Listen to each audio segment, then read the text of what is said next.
computer wakes up here.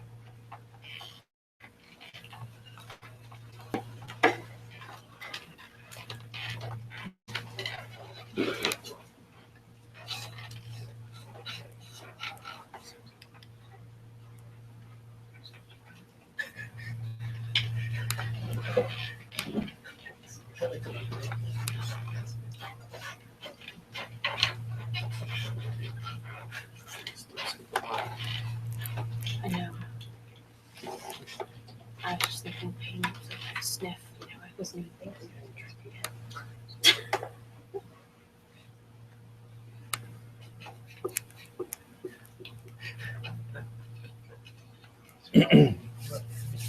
Should have filled this up before. Hello, good evening.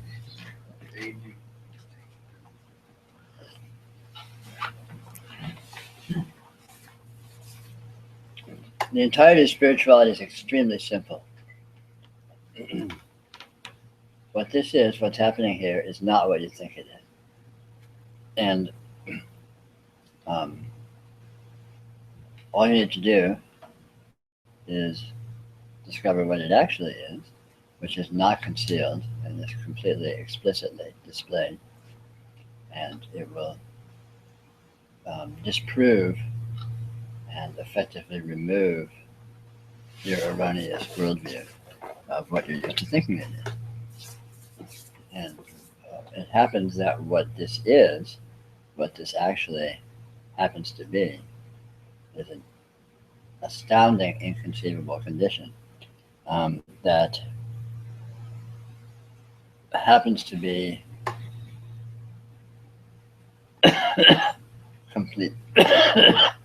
completely full, without the possibility of deficiency, without the possibility of any lack, without the possibility of any failure or anything like this.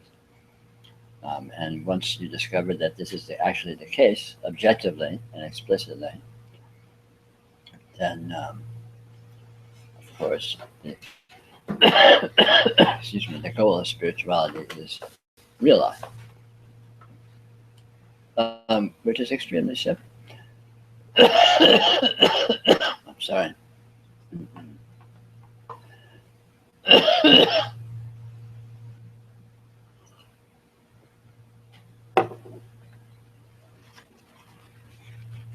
The reason that what this is not what you think it is because what it actually is, what it actually happens to be, is inherently unthinkable. It cannot be conceived of. It cannot be analyzed. It cannot be deconstructed. It cannot be mapped. It cannot be sorted out in any way that would enable you to get any kind of a handle on it or form any kind of an even rough, vague, general description of it that would have any accuracy whatsoever.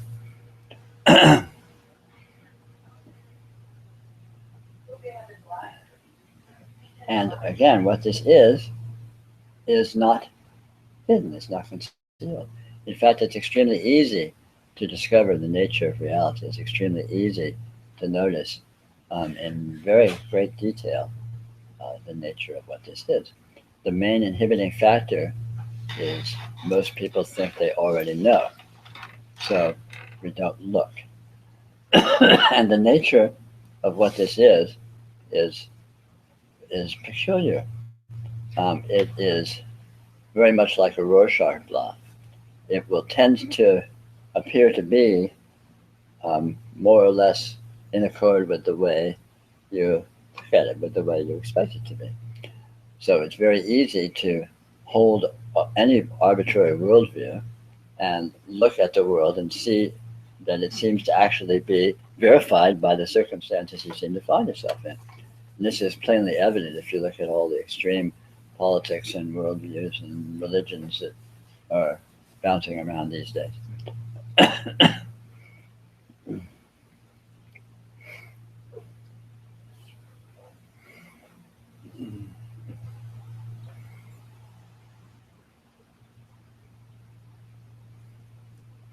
So reality is very easy to see. Reality is very easy to find, but unreality is hard to let go of. Very much along the lines of if you suppose you have a favorite TV show, you know it's a TV show, and you know it's just silly and all that, but you keep going back to it again and again, and you'll even get annoyed if you miss an episode or something, perhaps. If you're really attached to it, if you're really invested in it, you give it importance. And typically, the human psychology seems to be such that we tend to give great importance to our worldview, to our narration, to our interpretation of what we are and what we're doing and what is important and what we're fighting for or striving for or trying to avoid or trying to achieve or struggling with or investing in it negatively. If we may be coming down on ourselves and think we're a horrible person, but that's very meaningful. That's very juicy.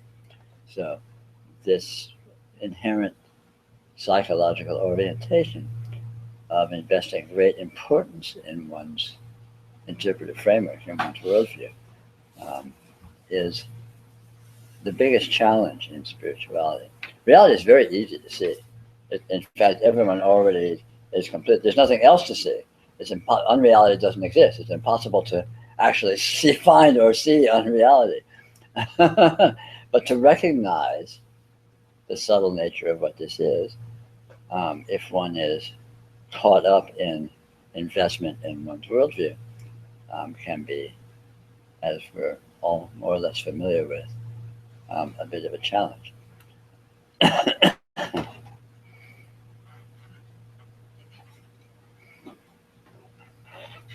So the most powerful fact about actuality is its unresolvability, its unthinkability. No actual experience can be completely described, completely known, completely interpreted, completely summed up as being exactly any particular way. You could call this indeterminacy. You could call this unresolvability. But this is not just philosophy. Of course, in physics, this is a common fact that in quantum mechanics, the closer you look at exactly what is going on with some actual phenomena, you cannot pin down everything about it. It will be open-ended. It will be, it will show up as a probability curve or something. And, on a more macro scale, we're very familiar with this in looking at experience. And a simple way to put that, a very direct and obvious way to put that, the experience is fuzzy. You look at it, and I'm using visual metaphors here, but the same argument applies no matter where in experience one is investigating within what particular medium of senses or extrasensory or what have you.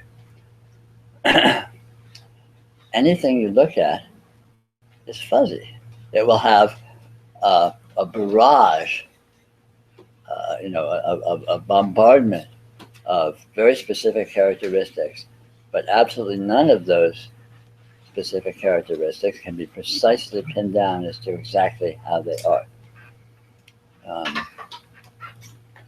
And once one comes to recognize this, once one comes to see this, the fallacy, the absurd oversimplicity of normal human conceptualization, as exemplified by our language, our semantic systems, virtually all descriptive systems whatsoever that humans employ, becomes very obvious.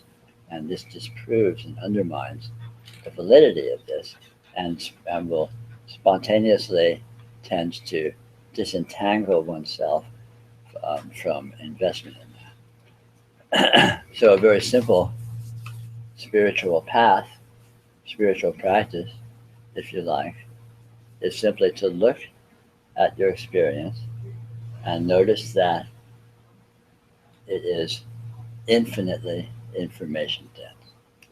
I mean, one very simple platitude that sums up this notion very, very evocatively is a picture's worth 1,000 words.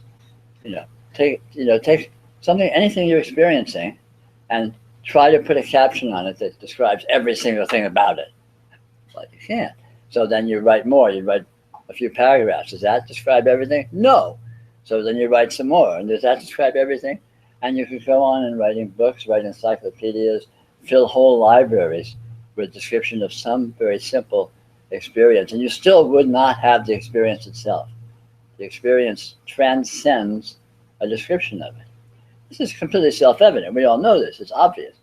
But it's rare to look at the implication of this. It's rare for people to do the math and see what that means. What it means is when we think what something is and we stop with that thought, there is an infinity of actuality that is not included in that concept.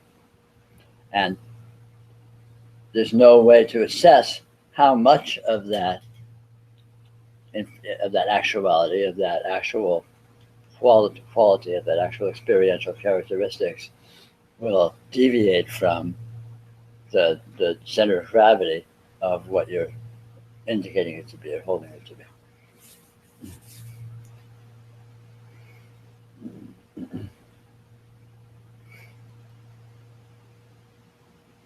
Well, that's a good jumping off point.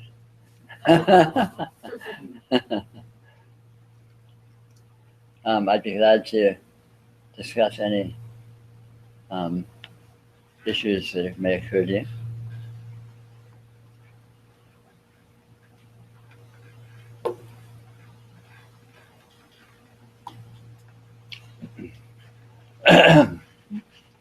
What a surprise.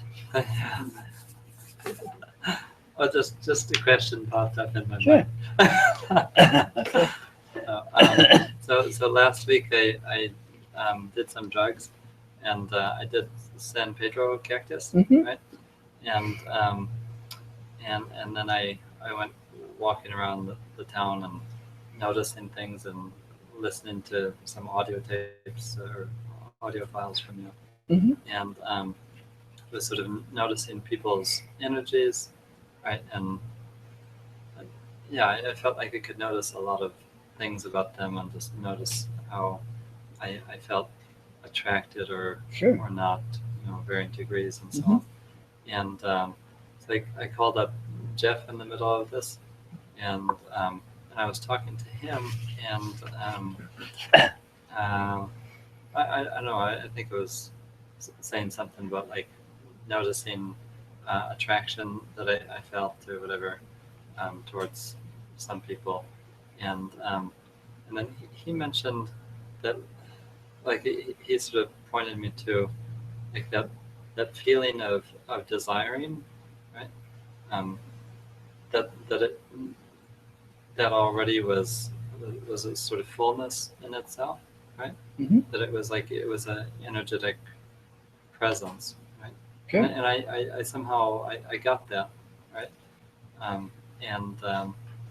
And then I was like for the rest of the day I was like really just very happy, just I don't know, noticing whatever I was noticing, and feeling the fullness of that energy presence. Very good. That there, it seemed like there was no need to sort of extrovert my energy or whatever to sort of go out beyond that, right? Well, there wouldn't be any beyond. If you did extrovert your energy, it wouldn't actually be extroverted. It would just be another energy texture presence, call it. Yeah. Yeah. So, and it would also be like a sort of a fantasy that. Well, not necessarily. Fantasy is also an actual energy present. Fantasy is not unreal. The concept of fantasy, the conceptual aspect of fantasy is inaccurate. But fantasy is reality. Fantasy is one of the textures of actuality. But I felt like it was pretty obvious, immediately obvious, like the difference between like the usual desire for that which I don't have, that's not, or that I imagine that I don't have, that's somehow out in the future Yes. that I can get. Right. Right. The difference between that and like just the feeling of desire, desiring, Yes. and that just being Right. full. Yeah, I get you. Yeah, the direct, energy has flavor. I mean, and again, these words are very vague and imprecise, but you could say that all of your experience is made of energy presence, and all energy presence has flavor, and that flavor has, it's not just inert, it has meaningfulness, it has profundity, it has intelligence to it, and this intelligence shows up as your karmic orientation to it. In other words, your nature, when you're with energy, you have a hit on it, you have a take on it, you have a reaction to it, let's say. And some energy might feel very luscious, and another energy might feel dry, and another energy might be repulsive or frightening or whatever. I mean, again, it's very arbitrary to try and classify these things precisely, and of course it's impossible to do. But yeah, basically, experience is swimming in a sea of energies that are encoding and expressing profound intelligences and meaningfulnesses that have their own nature and their own inherent metabolism in terms of their reaction with each other. You could say oil and water hate each other. You could say, I mean, there's a lot of ways to put this sort of poetically, but energy conditions have their own inherent nature, and because of that inherent nature, they have a native orientation towards each other.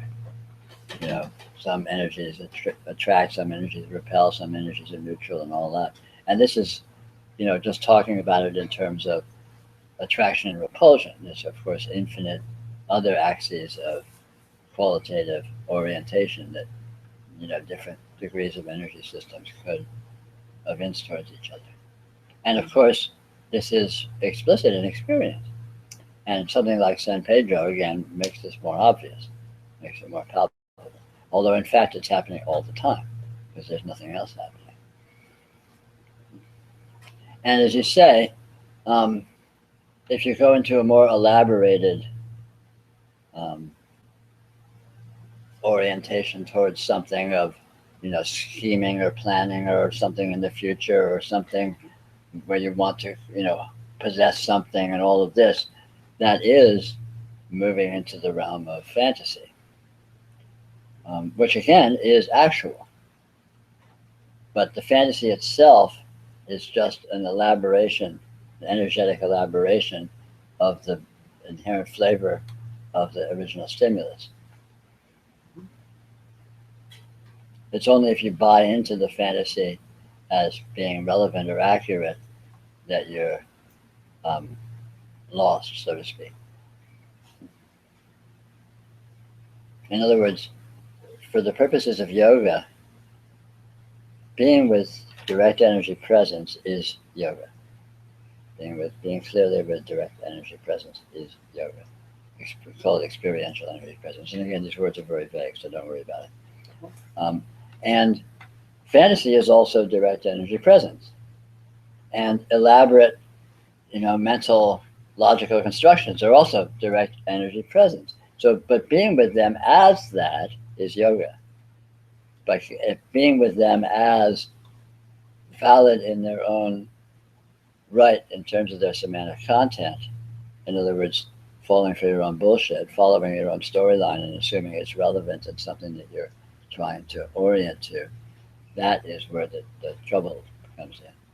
That's where you're going into more into an interpretive framework and less noticing the actuality that is present. Buying one's own bullshit, isn't that like a? It seems like it seems like there's like two possibilities, or like it seems to make sense to me that there's like a staying in the unmanifest or something like that, and then there's a going along with the sort of progression and development of the energy outside of like so. Right, I understand. Yeah. But it's not really it's not really a staying and it's not really a leaving. It's not actually like that. There's no boundary, there's no demarcation, there's no this place and then that place, or this world and then that world. But It feels like that. Because again, the very nature of an interpretive framework is kind of like a bubble. It's almost like a clear bubble. You can imagine it. We can metaphorize it or visualize it as being like a clear bubble. And the energy presence of actuality is, of course, present because there's nothing else present. So that's a given.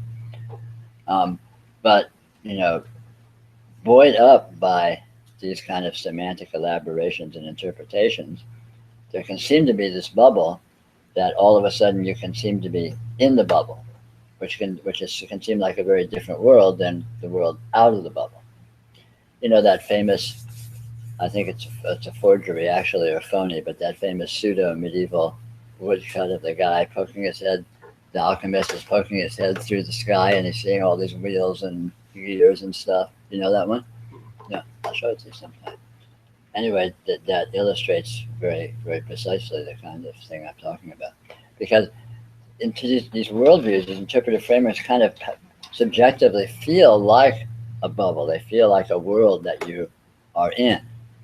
In fact, if you feel like you're in any world, that is a direct evidence of an interpretive framework. Because actually, there's no world here. You're not in anything. You're not in a world. And the way it can feel like you're in a world is this fantasy, this amazing mechanism of imagination that generates these interpretive frameworks that become self-reifying worldviews. And it seems like when I feel like I'm in a world, I also feel like I'm the self. Sure, anything. It can come with any degree of elaborations and implications and infrastructure, so to speak. But all of that is imagined into existence, and it becomes reified. In other words, it seems to be substantially true.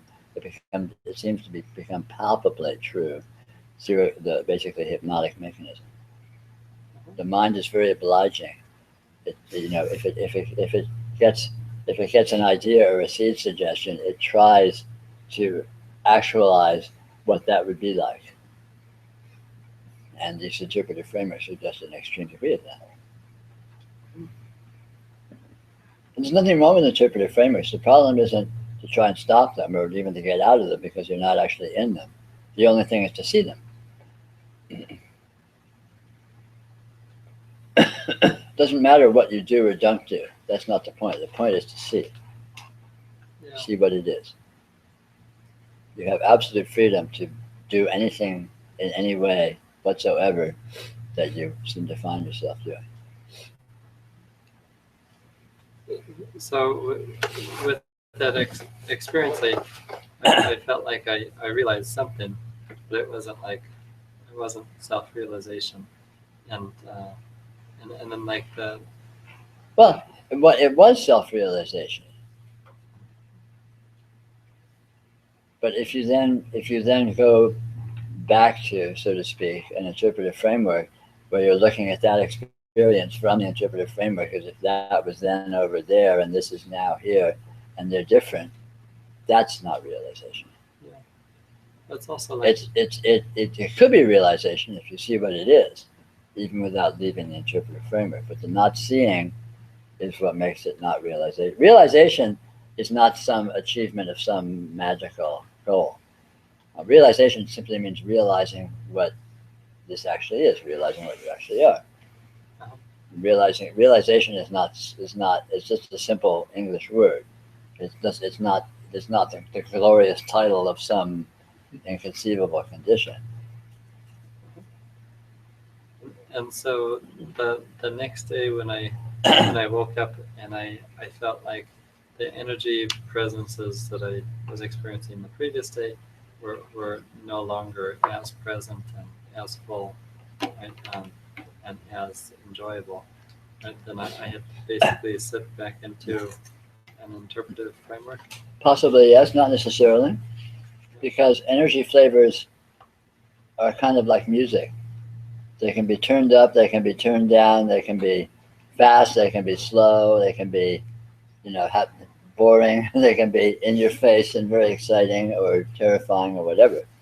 So in other words, the range of, let's call it experiential textures with which the actual energy, with its radiance can present itself, is limitless. So sometimes you can have this spectacular energy presence of, that, for example, psychedelic drugs exemplify, or you might have a much lesser, more toned down energy presence. It's the same energy presence. It's just presenting with a different dominant texture or amplitude or what have you.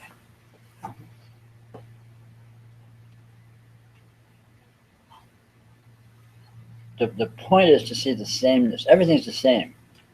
There's only one thing that's happening here. There's only one thing that ever happens here.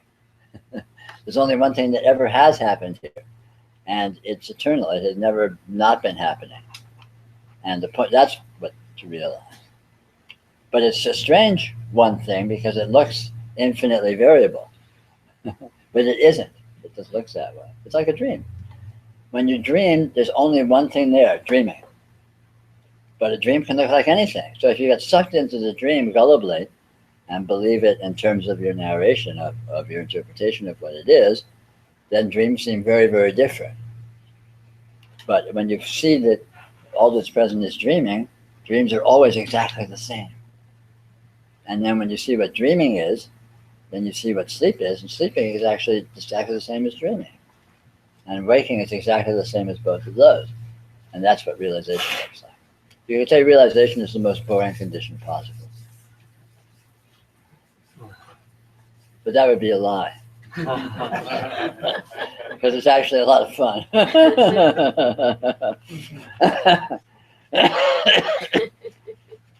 Speaking subjectively.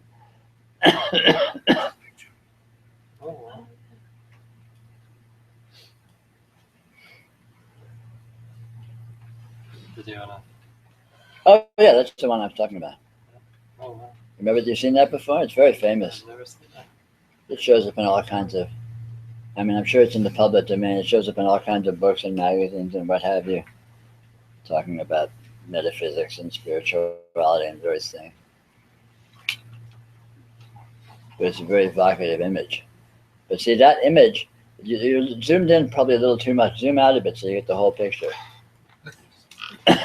That's That picture, I think.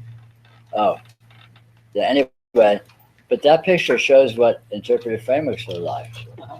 Interpretive frameworks feel like a world, and the world is populated and structured however it happens to be. Actuality has no population and no structure. This actuality is right here, right now. But if it seems to have population, it seems to have structure, that's an interpretive framework. And it feels that way. It's not just an abstraction, an intellectual abstraction that's floating around. Part of the challenge with interpretive frameworks is they're self-reifying. They reinforce themselves sort of somatically by how they feel as if they're true. They feel palpable, which is why it's so difficult to deprogram people who are sucked into something. There's actually no world here. But if you go up to your average person on the street and say there's no world here, they're going to think you're nuts. And at first they'll be like, yeah, right. After a while, you keep trying to tell them there's no world, they're going to start to get pissed off.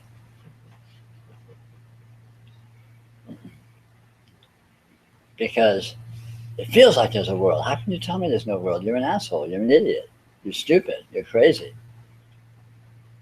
But that feeling is actually generated hypnotically. That's more of the incredibly mercurial nature of the radiance of the substance of what is here. It can feel like, it can look like anything, it can feel like anything. But it never becomes anything. It never becomes anything other than exactly what it is, which is never what it looks like.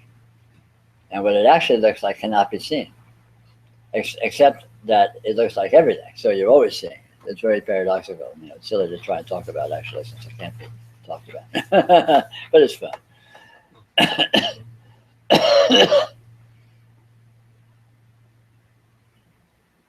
But this is actual. What's here is actually and very specifically precisely what it is. It's exactly the way that it is. There's nothing vague about it.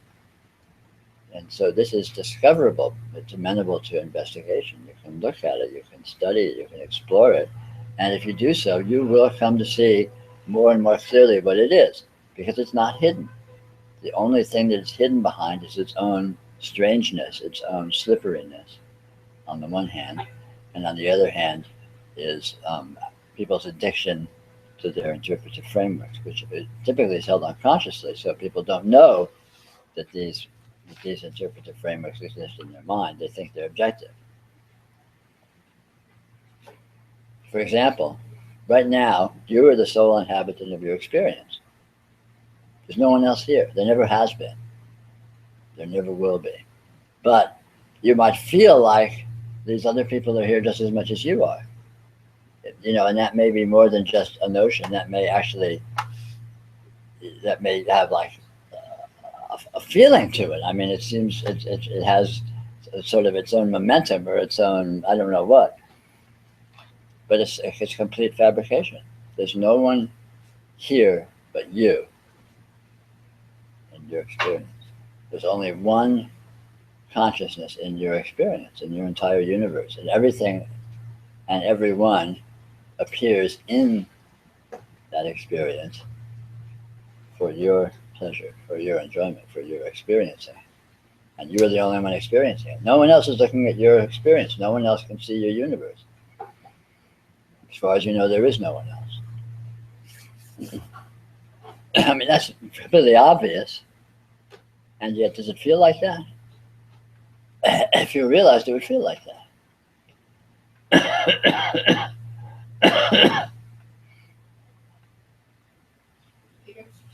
I remember as a little kid when I Those kids all know this. felt that way, and then at some point somebody told me that wasn't true, and how hard that Yeah. was.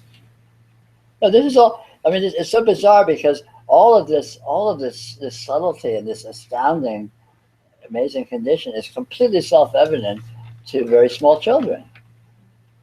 You know, it's the basic experiential worldview of an infant. Part of it is like inside yourself, you feel so enormous. You just feel Yeah, of course, it's When obvious. you look at other people, like how small their heads are. How could Yeah, they're tiny. How could everything that how could that possibly fit in? Yeah, well, it can't. That's the answer. They're all in you. It doesn't, yeah. And it's obvious they're all in you. I mean, here's me, this, and there's you, this. You know, you all are little and I'm vast. I have no edges. I have no boundaries. And if you actually exist, I assume the same thing might be true for you. Well, if you get to know somebody really well, then they open up that same way, at least partially. Sure. But So well, that's- it resonates, but even that resonance is still appearing in your space. Because you know, I mean, you know, if you think about it, you really don't know them.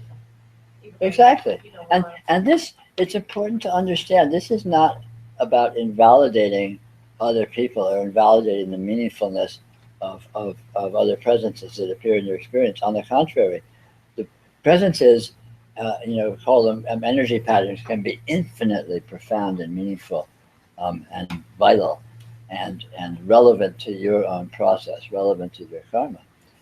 But still, they're just energy patterns of the radiance appearing in the bubble of your reality, which alone exists as far as you know. And then the point is to see this, not to invalidate things or to, it's not like, oh, no one exists, so you all are just zombies and fuck you.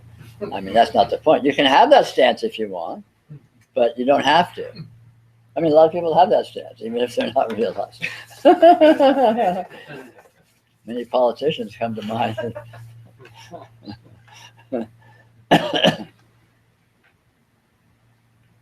It's like a dream, you can dream.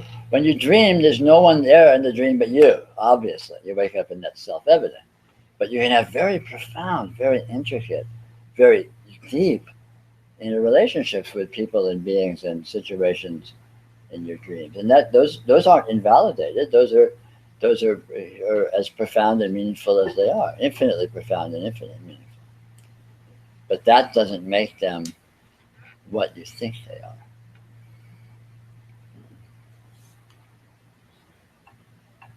Yeah. So right now, sitting here, I'm noticing how every few moments or seconds, it's like my focus changes. Uh-huh. And so that's kind of disrupting a permanent sense of how things are. Right. What about that? Well, I'm wondering, when you say do the math, if I just keep doing that,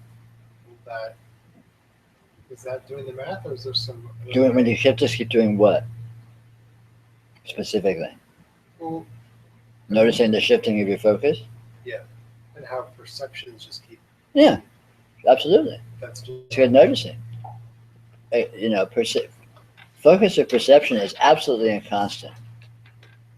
There's never stability. There's never constancy. There's never stasis. It's always flowing around or jumping around or dancing or flashing. Everything is moving continuously. There's never a point where things are locked in. And so noticing that is noticing actuality. It's very good noticing. And it very quickly invalidates, very powerfully invalidates the notion of stability. I guess I'm wondering, is it necessary to do that in some... I don't like to I don't want to say push myself, that doesn't really seem a fit, but like to notice certain things. Like I guess I notice that the things I tend to be similar. I tend to have habits of attending. Right, sure. And I'm wondering if that is limiting the impact of this noticing practice. Or if I can it doesn't necessarily limit it. It's the nature of your energy system that you have these more or less obsessions, which is your karma at the present time. And karma is just a word which means the sort of shape of your energy engagement, or the current normal modes of your energy orientation. So, in other words, that's the way you tend to, your natural mode tends to be kind of like that. Okay, great. So the point isn't to change that. The point is to see it. And as you see it, it may actually change, because a certain amount of that obsessiveness or that tendency to orient towards, a specific set of whatever, may be due to your fixating on interpretive frameworks. And noticing undermines spontaneously and basically mechanistically undermines orienting to interpretive frameworks. So to the extent that your obsessiveness is an artifact of orienting to interpretive frameworks, noticing will tend to change that, undermine it, loosen it up. But it might not be. It might just be your, something a more, call it a deeper karma, or just your deeper nature. And it's unimportant whether it is, because it doesn't matter whether you actually do that or not. Because again, it doesn't matter what you do. The point is to see it. You can be a completely obsessive, monomaniac, and that's perfect grounds for noticing. In other words, it's not like you need to sort of pull yourself away and become homogeneous and spread out, smear your interest and your engagement with, sort of some broad. You can do that if you want. That's kind of an interesting experiment, but you don't actually. There's no advantage in doing that, and there's no disadvantage in not doing that. So just continue with noticing of whatever, or just accumulate. Yeah, whatever is present, that's your field of noticing. Whatever is present and the way that it is present. So even if you're distracted and obsessive and annoyed and whatever, that's your playing field. And it doesn't need to depart from that. It doesn't need to become something else. Just see that. Because what it actually is radiant presence. What it actually is transcendental actuality. It is. There's nothing else for it to be. There's nothing else exists. It's all in the seeing, recognizing. This noticing I'm doing does tend to loosen interpretive frameworks. Yeah. But I haven't had much experience of it collapsing everything to being experienced as the same thing. Well, don't worry about it. Don't approach it with a goal orientation. Approach it as just a real-time experiment. That tends to happen spontaneously, seeing it's all the Yeah. same. Sure.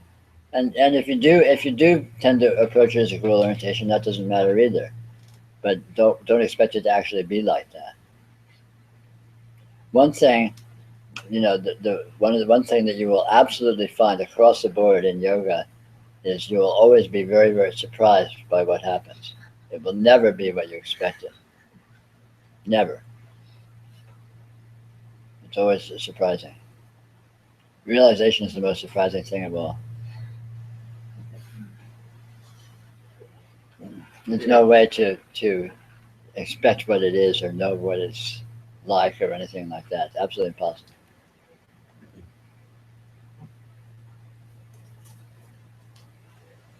I had a good experience today of going with the edge of my insanity. And Always a good one. yeah, it's a good one. What I do is I like to ramble, and so I had this moment of where my expectation, I discovered an expectation because it wasn't being met, and so it was it's like very visceral, kind of explosive quality, and I decided to just kind of let that be there. And it was almost like fire, like in my body. And I just kind of went with it. And I tried to notice the radiance of it. Mhm. And then it was like words, just lots of words coming out, and anger, and blah blah blah blah blah, and kind of like a broken record. And I just kind of let that happen too. Right. I think in the past I would have been like, oh no, I shouldn't be doing this. I shouldn't be, talking so much, or isn't that reinforcing the interpretation? But there was still that there was that edge of awareness there that was like, don't fight it. It's just sound. Right. It's just energy coming out. Yeah. So yeah, I just kind of tried to follow it. And I must have said the same thing like 10 times over in a row. Mm-hmm. But each time the interpretive quality of it, or that kind of holding on to things, like kind of white knuckling, kind of loosened up, Mm-hmm. and it just kind of lost that false Mm-hmm. meaningfulness. Yeah. Okay. Yeah, that's good. I mean, it's always a tightrope. Noticing it's always a tightrope. It's an art form that you have to learn how to do for yourself, because it's completely subjective, and you learn the trick of it. You learn what it really means, and you learn the trick of it for yourself. So, by and large, following words is liable to seduce you away from noticing. But the presence of words is not a problem at all. Again, the key is, if you're orienting mainly to they call it the energetic presence of the phenomena, which will reveal itself as a kind of an openness and an amorphousness and a multidimensionality, as opposed to following the semantic content of the words. And again, that's not an either or. It doesn't mean that there has to be no semantic content. That's not the point. The point is sort of what you're tuning into or orienting to, whatever. Yeah, I felt like I was tuning into that opening, Yeah. as you say. Yeah, and almost like I couldn't stop it. It was just a very explosive. Yeah. Well, nothing is stoppable. Right. Yeah. No experiential phenomena is stoppable. It has no beginning and no end. It's not being done intentionally, and so on and so forth. And that becomes quite apparent. And so is this kind of what you mean when you talk about like if reality is, or this exploration is self-correcting? Yeah. Is that it will. You don't need to be afraid of whatever it looks like. Right. That's just part of the process of spiritually Yes. maturing. Yes. The most efficient yoga is a yoga with no holds barred, where you're uninhibited and can go anywhere. But it's also the most risky yoga because you're liable to play yourself into a spiral of your own delusion. Bullshit. but that itself can be good yoga. So it's all Yeah. there's no wrong and right. Again, it's all a tightrope that you have to learn to walk with. Yeah, it's certainly not something that I would want to like intentionally do. Like on a daily basis. I'm gonna start my day and it just kind of seems to happen. So, anyway, yeah, thanks.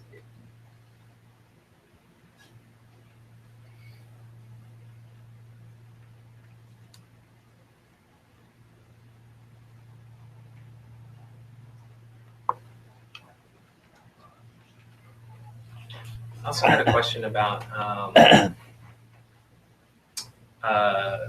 dreaming, and I guess you kind of said this before, but my question was, as I remember my dreams a lot, and sometimes can be present to where there's no dreams, kind of a dreamless state. Mhm.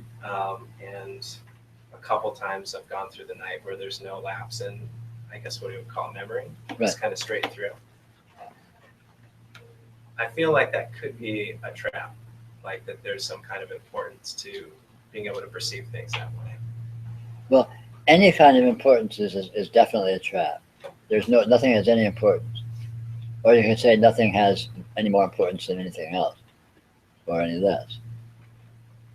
So, any kind of importance or any kind of specialness or any kind of hierarchy of value is a sure sign that you're slipping into interpretation.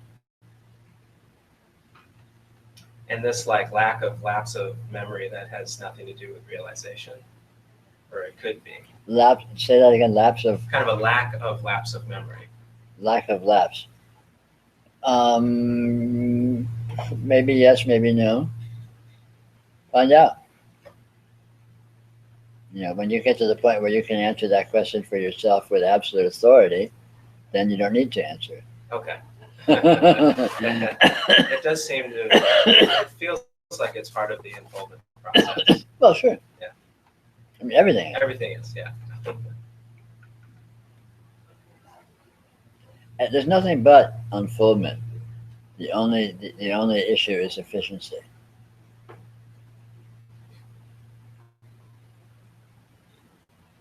And that issue becomes relevant for an individual if it becomes relevant for them.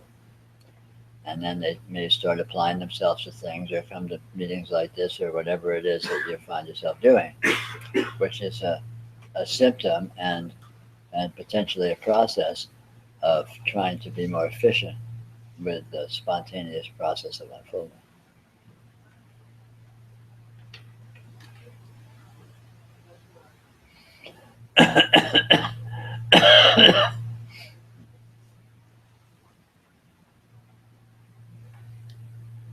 You could say reality, the nature of reality is unfolding to itself. That's what it is, that's what it does. And so all of what we think of as our experience and our reality, our life, is just that. And recognizing that it's that is what realization looks like. And at that point you see there's absolutely nothing excluded, and there's nothing that is more real or more unfolding than anything else. But to come to see that, it may or may not be helpful to have various experiments and various degrees of application of exploration.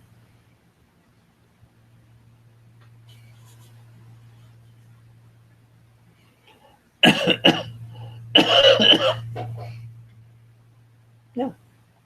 does suffering play into that? Nothing more or less important. It's all the same. How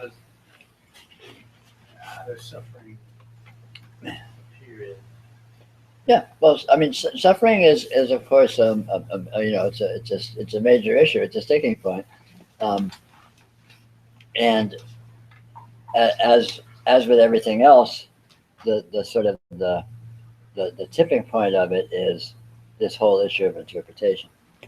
Um, Experience shows up with an infinitely broad range of textures. It's a palette with a whole lot of colors on it, and so and a lot of those colors are, you know, what we might think of as being unpleasant or difficult or awkward, and you know, physical pain, um, emotional pain. I mean, all these, yeah, frustration, all these kinds of flavors, which you know, of course, we're all very used to not liking and wishing we could squeak out from under. um, but the suffering per se comes in when it gets personalized, when there's a narration around it. So, if you know, in other words, the flavor itself is just a flavor. Pain doesn't become suffering until you're thinking about it, until you're orienting to it as this shouldn't be happening. I really wish this wasn't happening. You know, I don't like this. I want it to stop. Pain itself is just a sensation. You know, it's the same as pleasure. Pleasure is just a sensation, but pleasure becomes, you know, an addiction or something again as a result of the adding on the layer of narration, the layer of thinking about it, personalizing it, making it matter to you. Um, so that's kind of the boundary between just pain and suffering, or just unpleasantness and suffering, is when it's, you know, it becomes, one starts obsessing about it conceptually and imagining it, and then imagining your orientation to it, think, gosh, I'm in pain, gosh, this really hurts, I wish it wasn't hurting. You know, how can I make it stop? God, how can, oh damn, it's hurting, it's still hurting, you know, I gotta stop it, I gotta do something, whatever, you know. And so, but all of that obsessiveness actually adds to the unpleasantness of the experience, paradoxically.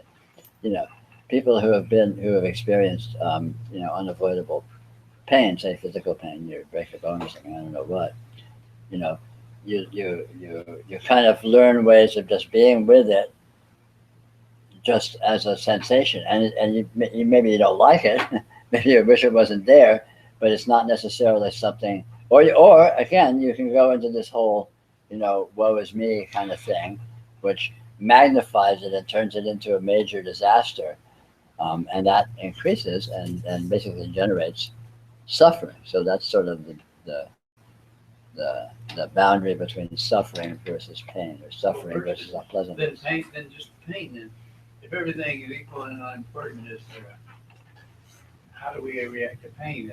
Now we try and get away from it and go towards like. Well, if it's all seen as the same, well, no, in your pain. Well, you're free to navigate. You're free to orient to it to the degree you can. I mean, if you're in pain and you can get away from it, you want to get away from it, you can, have at it. I mean, you know, take aspirin or take morphine or you know, amputate yourself or whatever. If you can do that, you know, you're free to do so.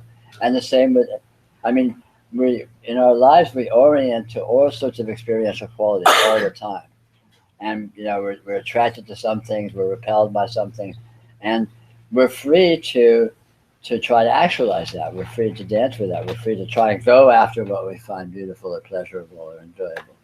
You know, we may or may not succeed, but we're free to do it to the best of our ability and fortune and so on. And the same with avoiding unpleasant things. So that's sort of a given. There's nothing wrong with that kind of attempted navigation. It's, but that's just like, you know, that's just that's like water flowing downhill. It's natural to move towards pleasure, and it's natural to move away from pain and so on. To the extent you can. But when you add to that and magnify it by a whole backstory, and you get obsessed with the backstory, you're not actually adding to the situation. On the contrary, you're detracting from it, by and large, because all you're doing is, it's not actually productive in terms of the navigation, but it just, you know, it actually magnifies, it can magnify the obsessiveness and magnify the, you know, the experience of it. it's a subtle thing. Interpretive frameworks are very subtle things, and we all have a lot of experience with that. We're both doing it and we're not doing it, because even people who are, really heavily lost in interpretive frameworks, most of their experience is not in an interpretive framework. Most of their experience they don't really care about or know about. So it's kind of shades of gray. We specialize. There's a few. We're very selective. There's a few things that we're really interested in, and those are the ones that we slather the heavy interpretation on. And most everything else is, sort of, who cares? It's just, it's just sort of background information that's not, no one cares about. And when it's, again, in terms of suffering, when it's something that's negative, and then the interpretation is being piled on top of that, it doesn't. It magnifies. If anything, it magnifies the difficulty. It doesn't actually help, in moving away from it. There's a lot of. It's a very interesting kind of yogic experiment to play with pain, especially if you can get a mild enough pain that it's not. I mean, like a little, pinching yourself, or a slight little sliver or something that's, it's annoying, and you can say it's a pain, but it's not like it really hurts or it's going to bother you. And then you can deliberately play with being with it, of, oh, this hurts, I don't like it, gosh, I wish this wasn't here, look at this, how kids are, if they get a splinter or something, they think it's the end of the world, oh no, I got a splinter. When you're adult, maybe you just, oh, splinter, who cares? So that's kind of an example of that, of adding interpretation to it. But again, it's a kind of an experiment. You can start with a little not too annoying pain, and you can play with being with it as an interpretation or not. And like deliberately contrive, oh, this is horrible, it really hurts, my skin is broken, it's bleeding, gosh, I wonder if it's infected, maybe I'm going to die, and on the contrary, just sort of relax and be with the presence of the buzzing sensation in the context of all the other buzzing sensations, and it just becomes a sort of cloud of quality. And the pain's still there, but you're calling the pain still there, but at that point it's not particularly pain, it's just weird experience, which all experience ultimately is.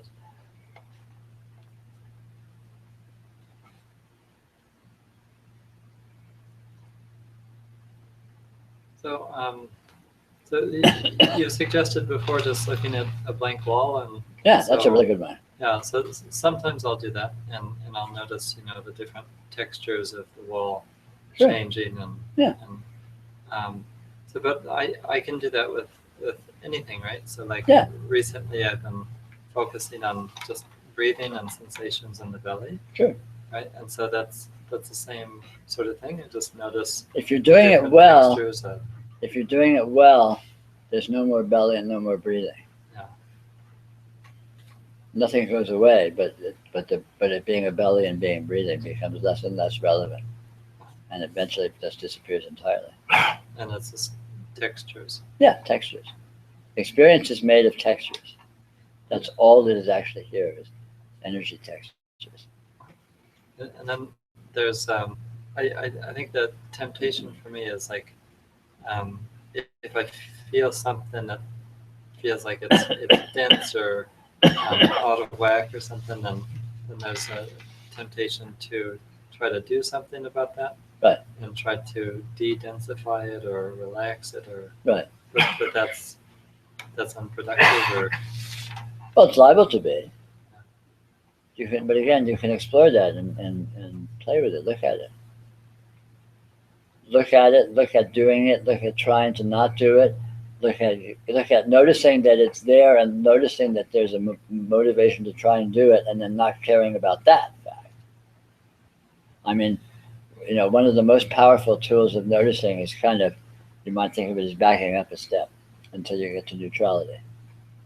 So suppose there's some phenomena happening. Suppose there's, okay, here's this cup. This cup is here. Okay, so that's one thing. Now, I really don't I think this cup's hideous. I hate it. Okay, so that's there too. So that's moving back a step. So the cup is here. I hate the cup. Okay, so I've moved back a step from just the presence of the cup. Now, and I hate the cup. I wish I didn't. I should be neutral with it. So I was moving back another step. So now I'm on the layer of hating that I hate the cup. And then I might go another layer and say, is that it? And then, yeah, the cup's here. I hate the cup. I hate that I hate the cup. That's the whole story. And you'll notice, you'll discover something very, very interesting.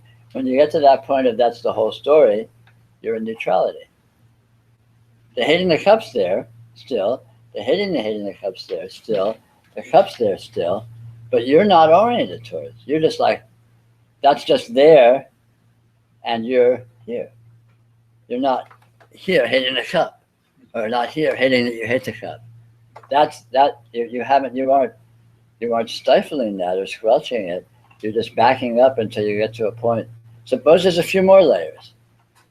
Suppose you hate the cup and you hate that you hate the cup, and then you worry about even trying to explore it, all this spiritual mumbo jumbo bullshit, and I mean, you can go as many layers back as you need to, but sooner or later you'll get to a layer where you go, that's everything that's here. And if you feel what that layer of stepping back feels like, it has a very interesting quality to it. I mean, this applies particularly to things where there's an attraction or repulsion.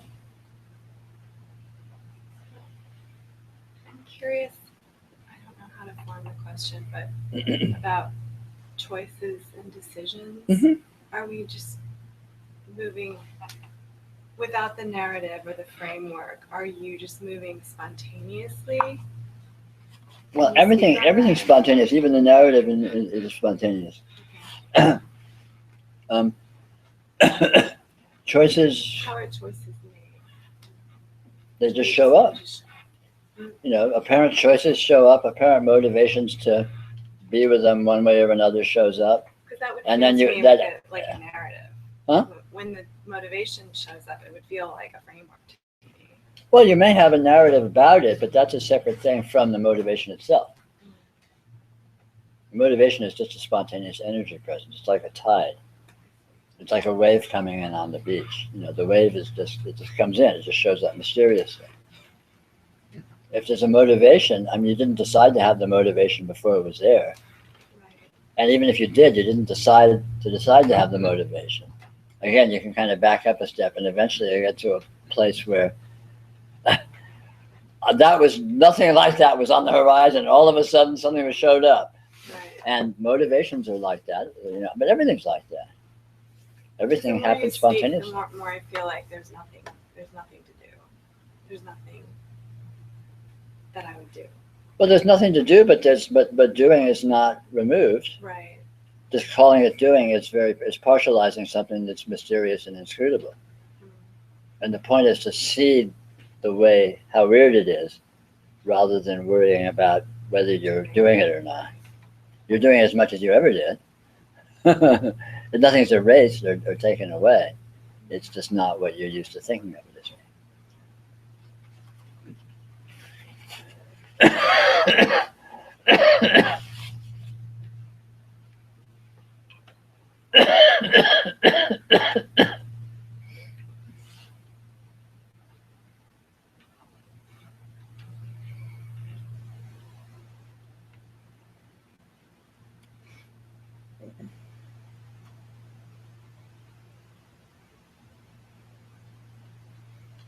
I tried doing what you just described of stepping back and back and back. Mhm.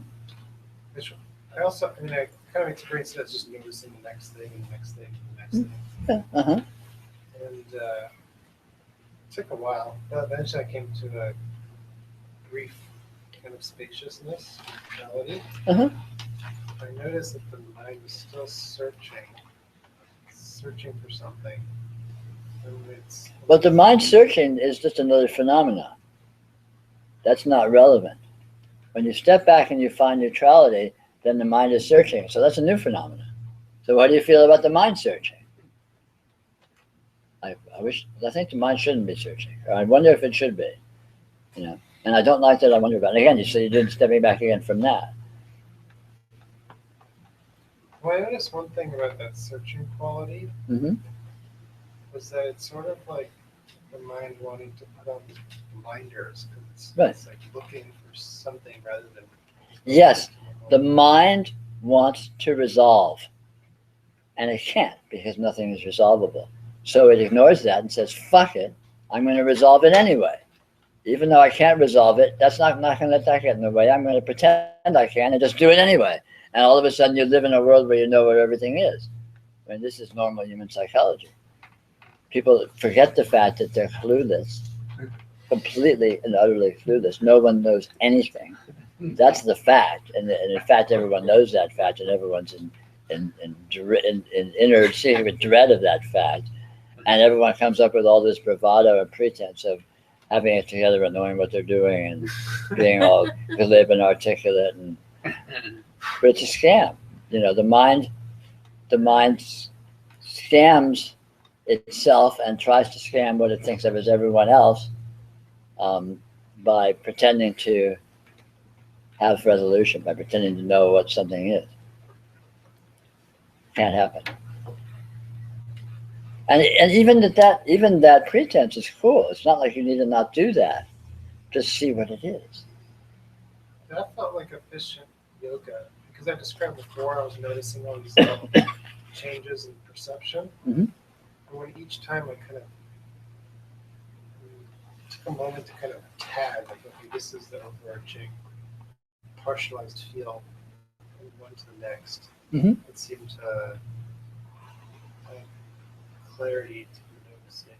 Sure. Yeah. I mean, you play with it, you know, and again, you'll do these kinds of experiments, and after a while, you'll notice they aren't really that way, because it's not like there really are steps, you know.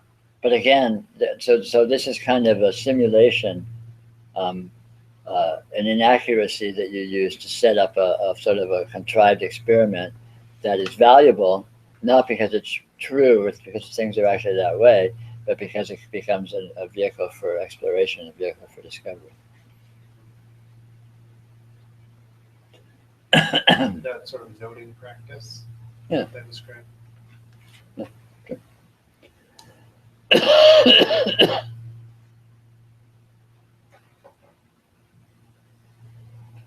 Because what you described with the stepping back is also a sort of noting practice, right? Stepping back from this and this and this.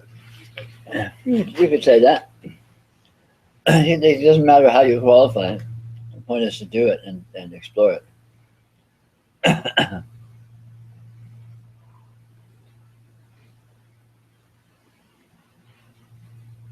The stepping back thing is particularly powerful with regards to attitudes towards things. It's not particularly powerful with something that you're neutral about. And any time there's any degree of non-neutrality, the stepping back will take you ultimately to a point of neutrality about the fact that you're not neutral. You know, you see what I mean? But so you'll see that not being neutral is not actually not being neutral. Not being neutral is just an energy condition that's happening in neutrality, and it's not personal. There's nothing actually at stake. And this stepping back practice it reveals that very clearly experientially.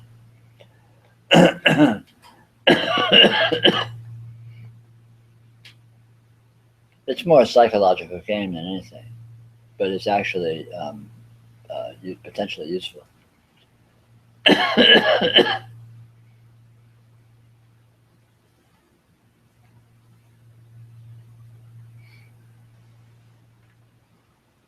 The mind plays such complex, convoluted games with itself in terms of its own orientations.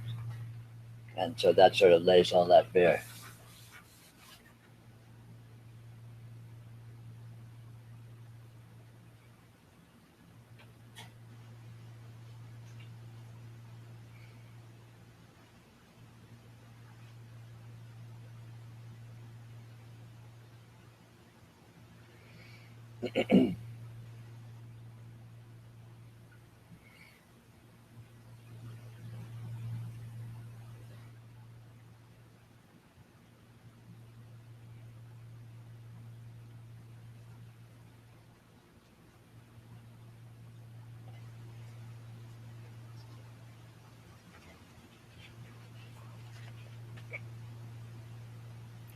I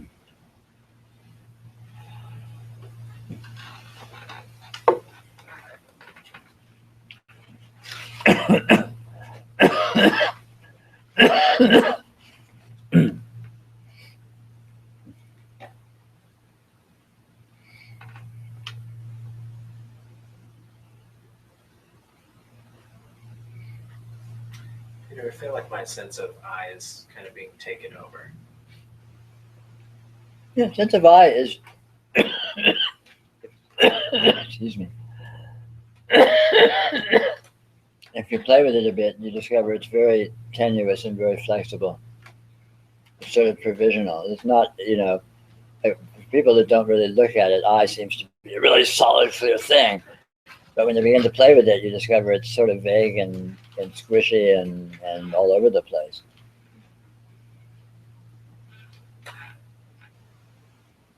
And that's radiant presence.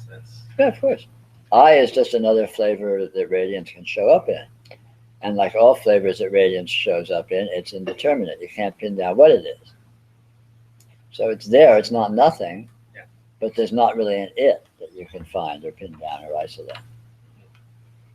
So that sense of being taken over, is that just me kind of being used to interpreting, kind of having this? Well, who knows? Who knows? Just keep playing with it. Doesn't matter. Doesn't matter. It's less about trying to get to a particularly advantageous goal and more about discovering how many dimensions there are. And even those dimensions have more dimensions, and those dimensions have more dimensions. And after a while, you figure out where your starting point was and what you thought your finish point was, and it'll all just collapse in irrelevance. What? Can you say more about that?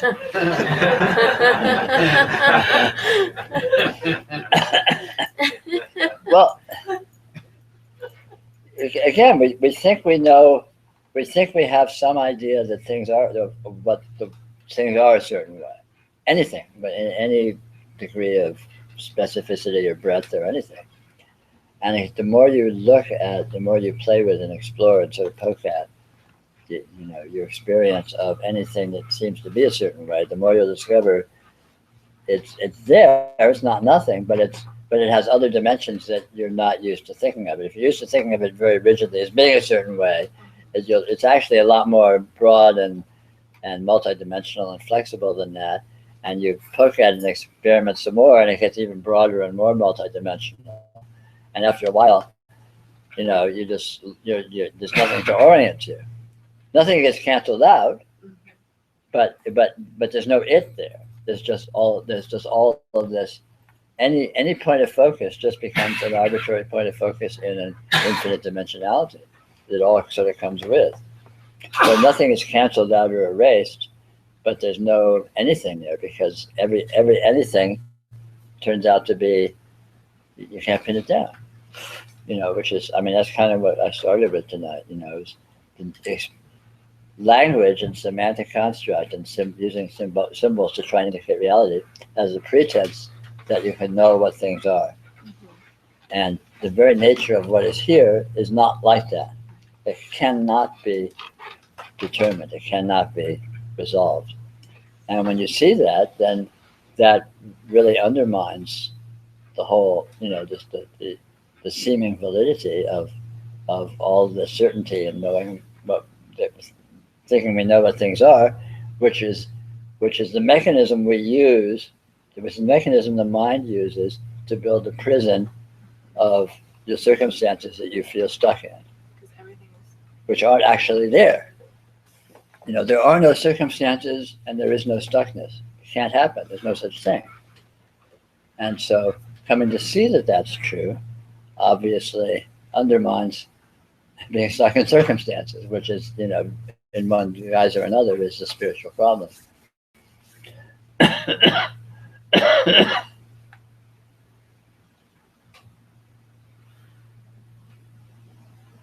Experience is so squishy and flexible and multidimensional. And when it is that. It's explicitly that. It's obviously that.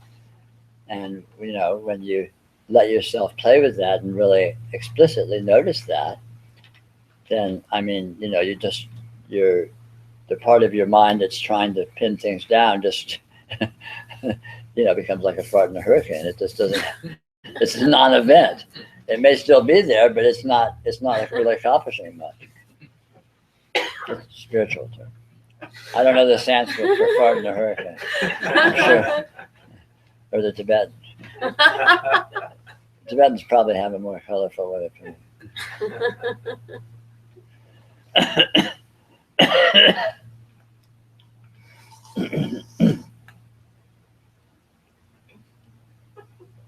It sounds to me like maybe, I don't know, maybe there's no reason to want any particular experience or something. Sure. But that's so radical. Well, there's no reason to want it, but there's no need to not want it either, because it doesn't matter. You can want experience, but you're not going to get what you think you want. You know, whatever. Every time you set out for a goal, what you end up with, even if you get something that approximates it, is going to be different than what you thought you were going towards. That's a different orientation. Like, let's say I think I want money. Sure. Why would I want money? You know, it's Sure. like, I mean, because basically I can experience reality as long as there's some capacity that seems to be linked between what's called me and what's called consciousness. Yeah. There seems to be an ability to be a perceiver of consciousness. Yeah, always that. The fallacy is that suppose you want money. The fallacy is that if you got money, then you'd have more. You'd have different. It would look different, but it wouldn't be more. Yeah.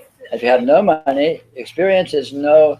There's not more experience when there's money, and there's not less experience when there's no money. So experience doesn't gain or lose anything according to money, or according to any parameter. It's So- possible that an extreme loss of money could cause a loss of consciousness, in which case there'd be no report. So No. the being might be in another realm, or there was still an experience. Yeah, in actuality, there's no such thing as loss of consciousness. There's nothing but consciousness. Circumstance. There can be loss of circumstance, but there's no loss of consciousness. You might die, but the Yes, consciousness isn't going anywhere. right. So there's no reporting between whatever that consciousness was associated with some seeming body went to the other seeming embodiments that are still. Oh yeah, there's never a correlation. There's no getting back to what happened. No, but there's never is anyway. Yeah. You can't get back to 5 minutes ago or yesterday, let alone your last life. So, like, if I said, like, as an experiment, like, I have $100 left, and I say, like, this apple's worth $100 to me, and I have this apple, so I could, like, this is all I need is this one apple. Sure. This thing is worth it all to me. So that's all I need is one apple. Sure. And then you do eat the apple, anything and you then want. something else happens. Yeah, just anything. Yeah. It's just that I think I want different stuff than I have. Right, and that's fantasy. That's a narrative. That's a story you tell yourself. Yeah. And it's fine to do that because that's what the mind does. The mind makes up stories. But the point of the stories isn't to stop them. The point of the stories is to see that they're stories. You can't stop the mind. I mean, it's a great fallacy of spiritual neophytes, spiritual newbies. Is just stop your mind and see reality. Yeah, right. Good fucking luck. You try it. You stop your mind. You're saying being unconscious doesn't work for them. No, because being unconscious doesn't stop the mind. Mind is reality. Mind is consciousness. Is being is reality. Try and stop that. Try and turn off reality. Okay.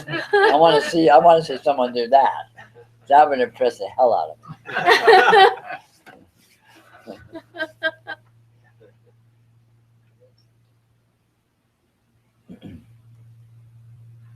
It's so funny when it's like stop the mind or stop the ego. When you just look at it, and you like you say, look at it the way you said. There's nothing to stop. Or Yeah. it's not what you thought it was, or Yeah. So when you try to stop it, you actually seem to make it more solid.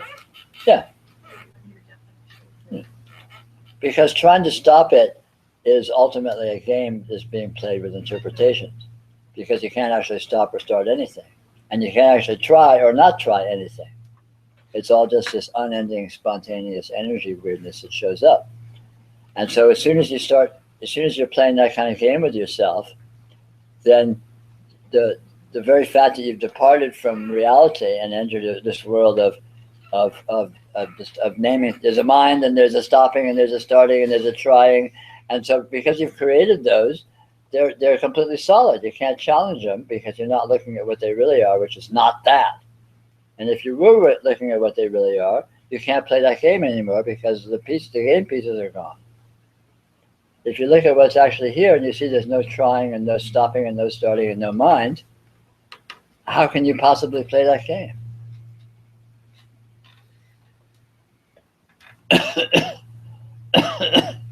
And it's not that those things are negated. They're not erased or canceled out. They just aren't that. So calling them that is absolutely absurd. Mind is what it is, but it's not mind. What they are is so exciting and curious. Yeah, absolutely. Like, Everything is that, yeah. You know, when you go into the wonder of it, then you're just off and running, and it's pure God, it's pure infinity. Experience is bottomless wonder, it's bottomless astoundingness.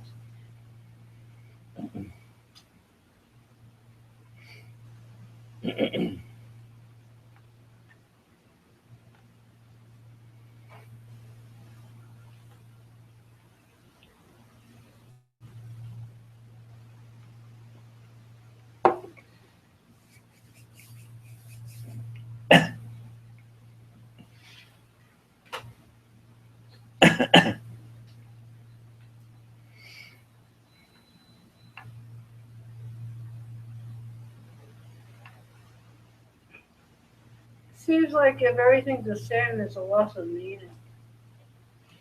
Everything is consciousness, is awareness, is beingness. Well, it's a loss of meaning in a simplistic human sense, Yeah. but there's the revelation of the true meaning, which is an infinite subtlety and an infinite nuance. It's like you see a flower. There's just amazing. There's just a sea of meaningfulness, but it's not a meaningfulness you can put into words.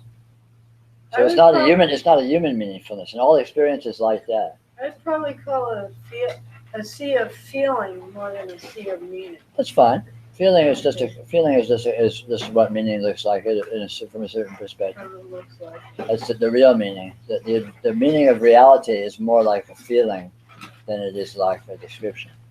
Yeah.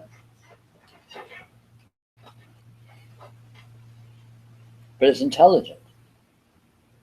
You know, reality is pure intelligence. Everything. There's nothing inert. There's nothing dull and lifeless that exists. But every part of it, every perceivable aspect of it can relate to every other. Exactly. And that's the intelligence. Everything is in relationship with everything else infinitely and fractally.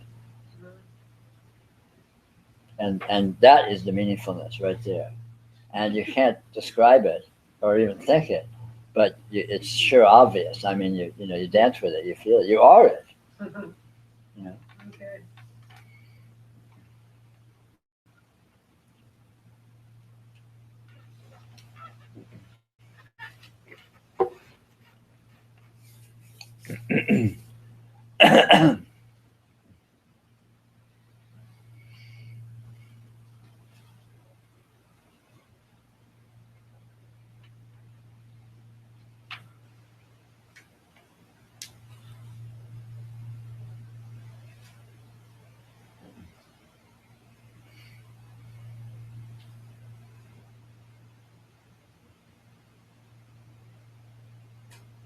So is love a bubbling up in that awesomeness? Is that?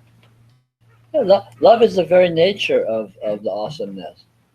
The very nature of it is intoxicated with itself, with every aspect of itself, and in a profoundly meaningful interaction with every aspect of itself, which is love, and it's continually bubbling up. And then when we notice that, it's what we think of as love, or what feels like love to us. And then, of course, we have our very paltry, censored human versions of that, which are usually very highly qualified around sexuality or some whatever qualifications we're piling on top of it. But I mean, you see a beautiful sunset, or you see a flower, or you just, there's a luscious, harmonious inclusion there that is pure love.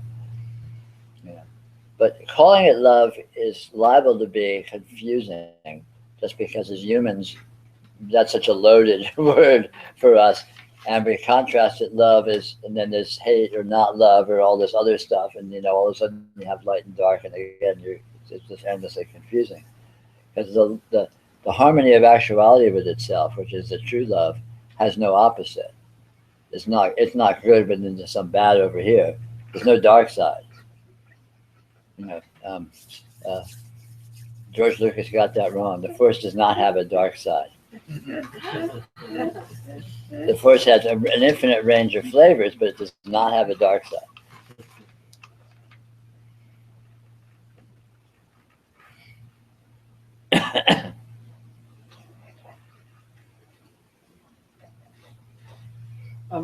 Peter, there's a noticing, and then there's a noticing. Right? So there's like noticing. Sure. Noticing. Yeah, all of that. Yeah. But again, it's not structural, so you can't really. It's not accurate to try to parse it that way. But it's like it seems like in some sense it's like there's a way in which the energy presence can be with itself as, I don't know, as knowing in a sense. Yeah, there's infinite dimensions of the way the energy can be with itself, and it can be with itself in very complex ways at the same time. So it's not a simple, subject-object relationship or something like that. You can have infinite complexity and infinite dimensions. And of course, you can't pin any of them down anyway. So ultimately, if you follow it, you get lost, which is sort of the point. You notice there's nothing to not be lost. There's no fixed point that you could use to not be lost. There's nothing. Lost is what we have. Lost is what you are. And the whole point of yoga is to discover that. Realization is discovering the totality of law and universality and constancy and eternality of lostness. Lost in infinity. But isn't there, Lost in space. Without the danger.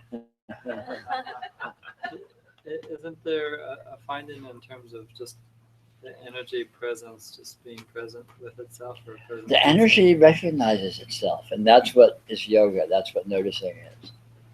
And the energy always recognizes itself. What makes it efficient yoga is when it recognizes itself more and more directly. When the recognition is less and less direct, like with interpretive frameworks, it gets more and more convoluted, and it gets confused by its own complications. But there's never any actual complications. Or a better way to put that is there's nothing but infinite complications, but there's no things to be complicated. So the fact that there's infinite complication just means a continuity of richness.